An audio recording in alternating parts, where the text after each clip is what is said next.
弟兄姊妹平安，今天是2022年的6月14号。今天的经文是诗篇124篇，箴言第8章第4到21节，以弗所书第5章5到20节。今天要跟大家分享的主题是谨慎为人。人们常说人是情感的动物，因此有喜怒哀乐。人子耶稣他也曾经因为他的好友的死而哭了。是的，我们是情感的动物，但是从另外一个角度来看，我们是有情绪的。那如果我们的行事为人都是被情绪所左右的时候，就不是圣经里面有智慧的人。帖撒罗尼迦前书第4章13节这样说：兄弟姐妹，关系已经死去的人，我们要你们知道，这样才能够免去像那一些没有盼望的人一样哀伤。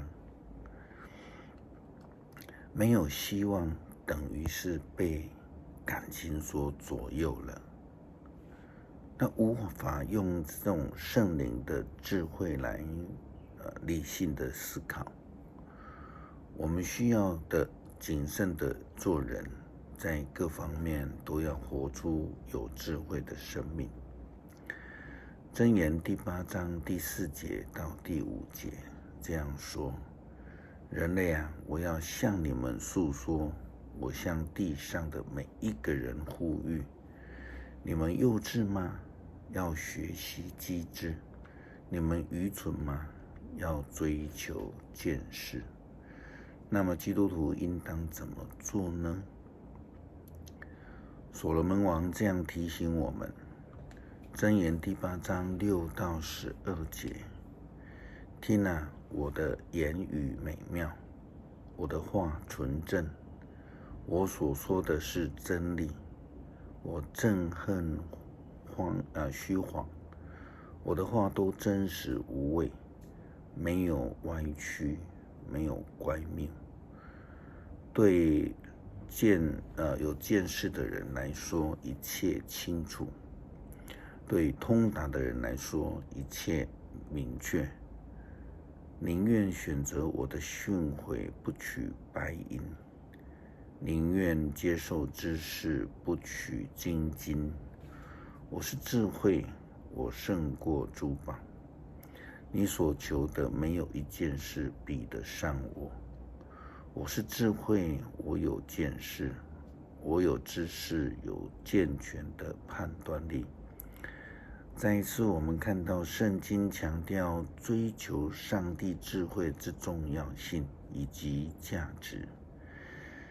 简单的来说，要谨慎为人，只有一个基础，这个基础就是追求圣灵的智慧，被上帝来引导。虽然基督徒非常强调追求圣灵的充满，圣灵的能力与恩赐，那么我们就必须要活出有圣灵智慧的生命。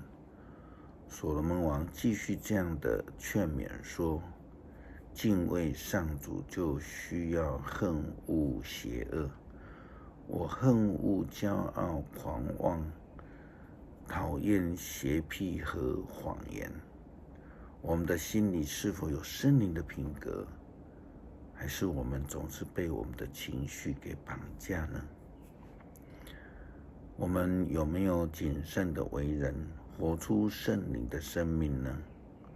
我们是高举自己看重人，忽略了上帝以及上帝的公义吗？那么我们必须谨慎，小心谨慎，因为这样的生命所展现出来的是一种偶像的敬拜，不是一种敬虔的信仰生命。在所罗门的箴言第8章17到21节的经文这样说道：爱我的，我也爱他；寻找我的，一定找到。财富、荣誉由我施予，恒久的富贵、成功也都在于我。你从我得到的，胜过金金，胜过最纯净的银子。我在正直道上面行，我在正义的路上面走。我把财富赐给爱我的人，我用财宝充满他的家。保罗告诉以弗所教会，基督徒应当要行为谨慎，不可以像一个无知的人一样。行事为人必须要有上帝的形象，要有上帝的智慧。我们既然被称为是基督徒，而且我们也自诩为基督徒，那么在基督徒的生命里面，我们要怎么样来行事为人，就必须是非常小心谨慎。我们要追求圣灵的智慧，不要活得像是没有智慧的人。因为我们所跟随的是基督，是满有圣灵智慧的能力这样的主。基督徒必须这样的跟随，这样的谨慎实践我们的生命。保罗这样劝勉说：所以你们的行事要谨慎，不要像无知的人，要像智慧的人，要善用每一个机会，因为目前的日子非常险恶，因此不要做糊涂人，要明白主的旨意是什么，不要酗酒，那是会败坏人的，要被圣灵给充满。如果我们是基督徒，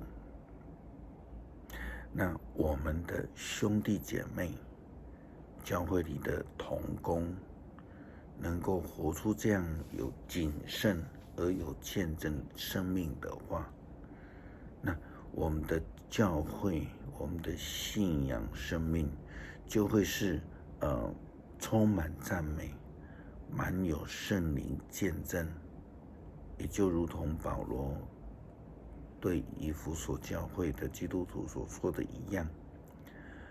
他说要用诗篇、圣诗、灵歌对唱，要从心底发出音乐，颂赞主，要向他歌唱，要奉我们主耶稣基督的名，常常为各样的事感谢父上帝。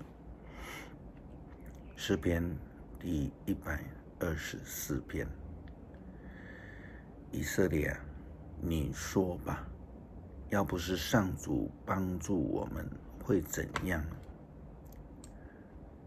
要不是上主帮助我们，那么仇敌必攻击我们，向我们发烈怒的时候，早已活生生的把我们吞下去了。